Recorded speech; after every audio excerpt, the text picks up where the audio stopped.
তো আমরা এখন দেখবো ডক্টর জাকির নায়েকের একটা ভিডিও। এখানে মা খ্রিস্টান এবং বাবা মুসলিম। তো মেয়ে কোন ধর্ম পালন করবে, তো সেখানে তিনি প্রশ্ন করেন ডক্টর জাকির নায়েককে। চলুন দেখা যাক যে ডক্টর জাকির নায়েক তিনি কি উত্তর দেন। চলো ভিডিওটা শুরু করা যাক। আমার মা ছিলেন খ্রিস্টান এবং আমার বাবা মুসলিম। আপনি কি ইসলামের ছায়াতলে প্রবেশ করতে চান? আমি বুঝতে পারছি না আপনি কেন আমাকে ইসলাম গ্রহণ করতে চাপ দিচ্ছেন। হ্যাঁ নাকি না? হাই, আমার নাম মনিরা। আমি খ্রিস্টান ও মুসলিম দুই ভিন্ন ধর্মীয় পরিবারে জন্মেছি।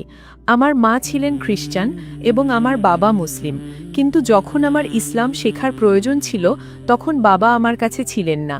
তাই আমার মা আমাকে খ্রিস্টান বানিয়েছেন। তিনি আমাকে যা পারতেন শিখিয়েছেন, কিন্তু আমি এখনও জানি না কি বেছে নেব। আমার বাবা মুসলিম এবং আমাকেও মুসলিম হতে হবে, কিন্তু কেউ আমাকে জোর করছে না। আমি শুধু মুসলিমদের ব্যাপারে জানতে চাই। বোন একটি প্রশ্ন করেছেন যে বাবা ছিলেন একজন মুসলিম। বোন, আপনার কি কোনো প্রশ্ন আছে? আমার মা বলেন যে জান্নাতে মুসলিমদের মতে পুরুষরা ৭২ জন নারী পায়, হুর হুর? হুর। কিন্তু খ্রিস্টান ধর্মে আমরা আমাদের পরিবারের সাথে স্বর্গে যাই, আর আমি জানতে চাই মুসলিম ধর্মে নারীদের জন্য জান্নাত কেমন। বোন বললেন যে বাবা ছিলেন একজন মুসলিম, মা একজন খ্রিস্টান। আপনার মা আপনাকে বড় করেছেন, ঠিক? হ্যাঁ। তো আপনি কি আপনার বাবার সাথে যোগাযোগ রাখেন নাকি রাখেন না? বাবার সাথে যোগাযোগ রাখেন নাকি রাখেন না? আমার মা। তার মানে আপনি আপনার মায়ের সাথে থাকেন, বাবার সাথে নয়। না। বোন বললেন যে বাবা ছিলেন একজন মুসলিম, মা একজন খ্রিস্টান, কিন্তু মা তাকে বড় করেছেন, তিনি মায়ের সাথে বেশি থাকেন এবং মা তাকে খ্রিস্টান বানিয়েছেন। তাই এখন তিনি বিভ্রান্ত। মা বলেছেন যে মুসলিমরা জান্নাতে গেলে তারা ৭২ জন হুর পায়, পুরুষরা ৭২ জন নারী পায়। নারীরা কি পাবে? হ্যাঁ। তো আপনার প্রথম প্রশ্ন অনুযায়ী আমি আপনার দ্বিতীয় প্রশ্নের উত্তর আগে দিচ্ছি এবং তারপর আপনার প্রথম প্রশ্নে ফিরে আসব। দ্বিতীয় প্রশ্ন হচ্ছে, পুরুষরা জান্নাতে গেলে তারা ৭২ জন হুর পাবে, তাহলে নারীরা কি পাবে? হ্যাঁ। এই একই প্রশ্ন হযরত আয়েশা রাদিয়াল্লাহু আনহাকেও করা হয়েছিল, যিনি নবীর স্ত্রী। তখন নবীর স্ত্রী উত্তর দিয়েছিলেন যে নারীরা তাই পাবে যা তাদের অন্তর কখনো কামনা করেনি, যা তাদের চোখ কখনো দেখেনি, যা তাদের কান কখনো শোনেনি। তার মানে ইনশাআল্লাহ আপনারা সমপরিমাণ কিছু পাবেন, যা আপনাদের অন্তর কখনো কামনা করেনি, যা আপনাদের চোখ কখনো দেখেনি, যা তাদের কান কখনো শোনেনি। তাই ইনশাআল্লাহ যদি আপনি জান্নাতে যান, আপনি ভালো কিছুই পাবেন, যা পেয়ে ইনশাআল্লাহ আপনি সন্তুষ্ট হবেন। কিন্তু প্রশ্ন হলো, সবার আগে আপনাকে জান্নাতে প্রবেশ করতে হবে। যদি আপনি জান্নাতে না যান, তবে সেই ভালো জিনিসটি পাবেন না। আর আপনি যে নিয়মের কথা বলছেন যে আপনার মা খ্রিস্টান, বাবা মুসলিম, আপনি বিভ্রান্ত।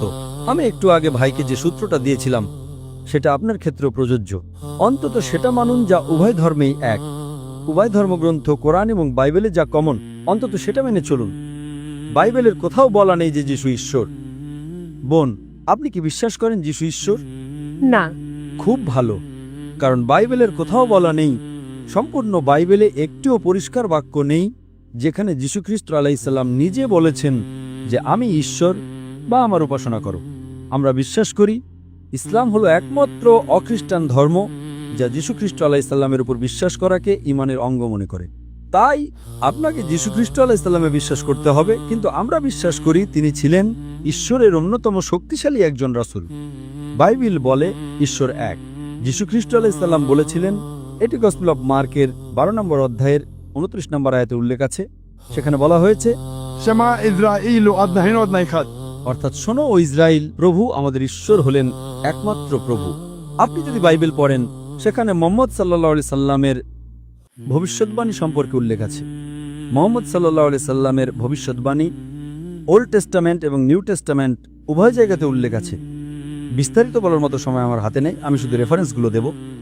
It's mentioned in the book of Deuteronomy, chapter number 18, verse number 18. Muhammad সাল্লাল্লাহু আলাইহি সাল্লামের আগমনের কথা উল্লেখ আছে। In the book of Deuteronomy, chapter number 18, verse number 19. In the book of Isaiah, chapter number 29, verse number 12. In the Song of Solomon, chapter number 5, verse number 16. নবী মুহাম্মদ সাল্লাল্লাহু আলাইহি সাল্লামের নাম উল্লেখ করা হয়েছে। এমনকি নিউ টেস্টামেন্টেও তার ভবিষ্যৎবাণী করা হয়েছে। In the Gospel of John, chapter number 14, verse number 16. In the Gospel of John, chapter 15, verse number 26. In the Gospel of John, chapter number 16, verse number 7. অনেক জায়গায়। আমি আপনাকে মাত্র একটি রেফারেন্স দিচ্ছি। Gospel of John, chapter number 16, verse number 12 to 14 says, তোমাদের বলার মতো আমার অনেক কিছু আছে, কিন্তু এখন তোমরা তা সহ্য করতে পারবে না, কারণ তিনি যখন সেই সত্যের আত্মা আসবেন, তিনি তোমাদের সমস্ত সত্যের পথ দেখাবেন। তিনি নিজের থেকে কিছু বলবেন না, তিনি যা শুনবেন তাই বলবেন। তিনি আমাকে মহিমান্বিত করবেন। এই ভবিষ্যৎবাণীটি সর্বশেষ ও চূড়ান্ত রাসূল মুহাম্মদ সাল্লাল্লাহু আলাইহি সাল্লাম ছাড়া আর কারোর দিকে ইঙ্গিত করে না। আপনি যদি আরও বাইবেল পড়েন এবং কোরআন পড়েন, কোরআন বলছে মদ পান করো না। chapter 5, verse number 90. বাইবেল বলছে In the book of Proverbs, chapter 20, verse number 1. And the book of Ephesians, chapter 5, verse number 18. মদ পান করো না। কোরআন বলছে শূকরের মাংস খেও না। Surah Baqarah, chapter 2, verse 173. Surah Ma'idah, chapter 5, verse number 3. Surah Anam, chapter 6, verse 145. Surah Nahl, chapter 16, verse number 115. 4টি জায়গায়, বাইবেল 3টি জায়গায় বলছে শূকরের মাংস না খেতে। In the book of Leviticus, chapter number 11, verse number 7 and 8. In the book of Deuteronomy, chapter number 14, verse number 8. In the book of Isaiah, chapter 65, verse number 2 to 5. শূকরের মাংস খেও না। তাই যদি আপনি একজন ভালো খ্রিস্টান এবং একজন ভালো মুসলিম হতে চান, এক ঈশ্বরে বিশ্বাস করুন। বিশ্বাস করুন তার কোনো প্রতিমূর্তি নেই, তার কোনো মূর্তি নেই। সর্বশেষ ও চূড়ান্ত রাসূল মুহাম্মদ সাল্লাল্লাহু আলাইহি সাল্লামে বিশ্বাস করুন। মদ পান করবেন না, শূকরের মাংস খাবেন না, জুয়া খেলবেন না। কোরআন হিজাব সম্পর্কে বলছে Surah Nur, chapter 24, verse number 30 and verse number 31. যে নারীদের শালীনতার সাথে পোশাক পরা উচিত। একই কথা বাইবেলের Book of Deuteronomy, chapter number 22, verse number 5. নারীদের এমন পোশাক পরা উচিত নয় যা পুরুষের সাথে সম্পৃক্ত, এবং পুরুষেরও নারীর পোশাক পরা উচিত নয়। It's mentioned in the 1 Timothy, chapter number 2, verse number 9. যে নারীদের সংযত এবং লজ্জাশীলতার সাথে পোশাক পরা উচিত। তাদের দামি পোশাক এবং চুলে স্বর্ণের বেণী থাকা উচিত নয়। It's mentioned in the 1 Corinthians, chapter number 11, verse number 5 and 6. যে নারী মাথা অনাবৃত রাখে সে তার মাথাকে অসম্মান করে, তার মাথা মুড়িয়ে ফেলা উচিত। কোরআনের চেয়ে বাইবেল বেশি কঠোর। কোরআনে কোথাও বলা নেই যে নারী মাথা ঢেকে রাখে না তার মাথা মুড়িয়ে ফেলা উচিত। It's mentioned in the Bible, 1 Corinthians, chapter number 11, verse 5 to 6. যে নারী প্রভুর কাছে প্রার্থনা করে এবং তার মাথা ঢেকে রাখে না তার মাথা মুড়িয়ে ফেলা উচিত। তাই যদি আপনি একজন ভালো খ্রিস্টান এবং একজন ভালো মুসলিম হতে চান, হিজাব পরুন। আপনি যদি মাদার মেরির ছবি দেখে থাকেন, আপনি কি মা মারিয়ামের ছবি দেখেছেন? বোন, আপনি মা মারিয়ামের ছবি দেখেননি? না। মা মারিয়ামের ছবি দেখেননি? মা মারিয়াম যীশু খ্রিস্টের মা। হ্যাঁ, আমি তাকে দেখেছি। আপনার মা কি আপনাকে দেখাননি? হ্যাঁ। আপনি কি জানেন তিনি পুরোপুরি আবৃত থাকেন? তার পুরো শরীর ঢাকা থাকে শুধু মুখমণ্ডল এবং হাতের কবজি ছাড়া। তাই আপনি একই পোশাক পরুন বোন, মা মারিয়ামের পোশাক পরুন। আপনি একজন ভালো খ্রিস্টান এবং সেই সাথে একজন ভালো মুসলিমও হবেন। তাই কোনো বিভ্রান্তি নেই। অন্তত যা সাধারণ তা মেনে চলুন। যীশু খ্রিস্ট আলাইহিস সালাম বলেছিলেন, তোমাদের বলার মতো আমার অনেক কিছু আছে, কিন্তু এখন তোমরা তা সহ্য করতে পারবে না, কারণ তিনি যখন সেই সত্যের আত্মা আসবেন তিনি তোমাদের সমস্ত সত্যের পথ দেখাবেন। এখানে মুহাম্মদ সাল্লাল্লাহু আলাইহি ওয়াসাল্লামের কথাই বলা হচ্ছে।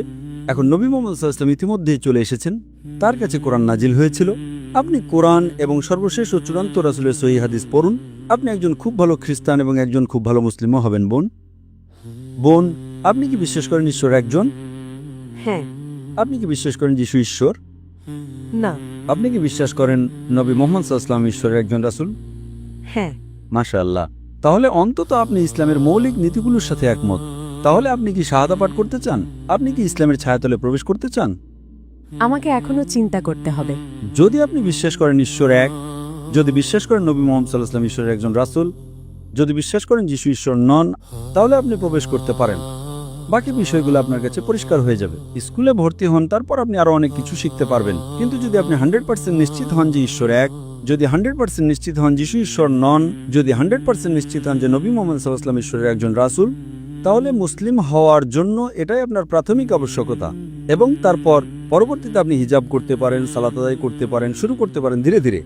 কিন্তু যদি এই দুটি বিষয়ে বিশ্বাস করেন যে আল্লাহ ছাড়া কেউ উপাসনা নেই, এবং আপনি বিশ্বাস করেন যে নবী মুহাম্মদ সাল্লাল্লাহু আলাইহি ওয়াসাল্লাম আল্লাহর রাসূল, এই দুটো বিষয় আপনার মুসলিম হওয়ার জন্য ন্যূনতম আবশ্যকতা, যাতে আপনি আপনার বাবাকেও খুশি করতে পারেন এবং আপনার মাকেও খুশি করতে পারেন। আপনি কি আপনার বাবা এবং মা দুজনকে খুশি করতে চান না? হ্যাঁ। তাহলে যদি আপনি বিশ্বাস করেন যে শুধুমাত্র একজন ঈশ্বরই আছেন এবং আপনি বিশ্বাস করেন নবী মুহাম্মদ সাল্লাল্লাহু আলাইহি ওয়াসাল্লাম হলেন রাসূল, তাহলে আপনি কেন ইসলামের ছায়াতলে প্রবেশ করতে চাইছেন না?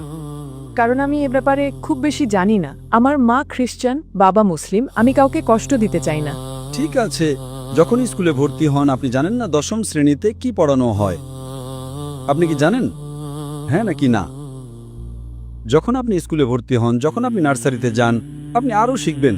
যতক্ষণ আপনি রাজি আছেন যে ঠিক আছে এখন আপনি স্কুলে ভর্তি হলে আপনি স্কুলের সময়সূচি মেনে চলতে রাজি আছেন, মৌলিক নিয়মগুলো মেনে চলতে রাজি আছেন, এবং তারপর আপনি আরও বেশি বেশি শিখতে শুরু করবেন।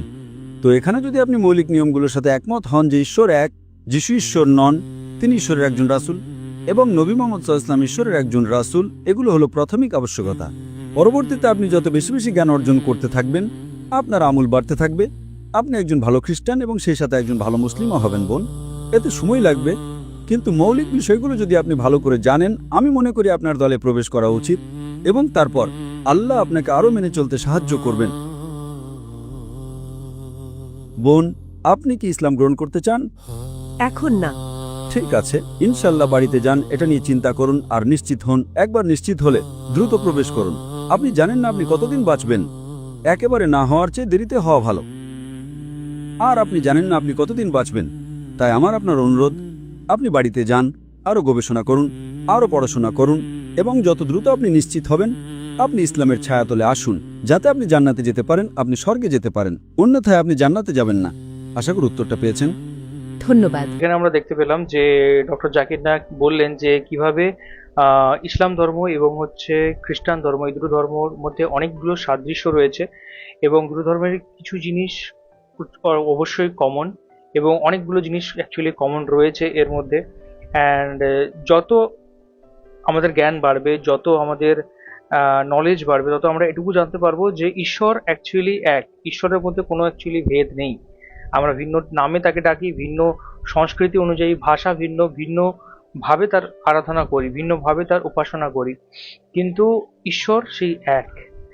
তো এটাই হচ্ছে দেখলাম। আর প্রত্যেকের মানুষের অন্তরে কে কোন ধর্ম মানবে সেটা তার কাছে খুবই পার্সোনাল আমার মনে হয়। তো যে যে ধর্মে খুশি থাকবে, যে যে ধর্মে শান্তি থাকবে, তার সেই ধর্মে তাকে মানা উচিত।